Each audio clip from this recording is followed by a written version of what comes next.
Hello and welcome back to Reclaim Your Life. Today, we will be exploring the significance of the firstborn in the Bible.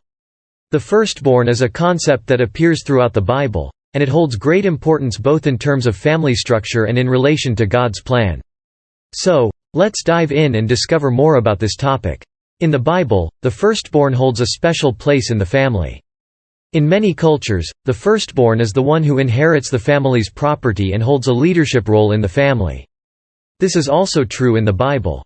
For example, we see in Genesis chapter 25 verses 31 to 34 that Esau, the firstborn of Isaac, sold his birthright to his younger brother Jacob. The birthright, which includes the right to lead the family and inherit a double portion of the family's property, was highly valued in the ancient world. Moreover, the firstborn was also seen as a representation of the family's spiritual leadership. This is evident in Exodus chapter 13 verse 2 where God commands the Israelites to consecrate every firstborn, whether human or animal, to him. The firstborn was considered holy and set apart for God's purposes. In Numbers chapter 3 verses 12 to 13, we see that the Levites were chosen to serve in the tabernacle in place of the firstborn of Israel. This further emphasizes the importance of the firstborn in relation to spiritual leadership and service to God. In addition to family and spiritual leadership, the firstborn also plays a significant role in God's plan for salvation. In the book of Hebrews, Jesus is referred to as the firstborn over all creation, Colossians chapter 1 verse 15. This does not mean that Jesus was created, but rather that he holds a position of preeminence in relation to all creation. Jesus is also referred to as the firstborn from the dead, Colossians chapter 1 verse 18, which means that he was the first to rise from the dead to eternal life.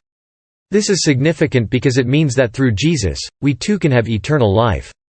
Moreover, in the Old Testament, the firstborn of every family was required to be redeemed with a sacrifice, Exodus chapter 13 verse 13. This redemption pointed forward to the ultimate redemption that would be achieved through the sacrifice of Jesus on the cross. Jesus, as the firstborn of God, was sacrificed for the redemption of all humanity, as we see in Romans chapter 8 verse 29, which says, "For those whom he foreknew he also predestined to be conformed to the image of his Son, in order that he might be the firstborn among many brothers."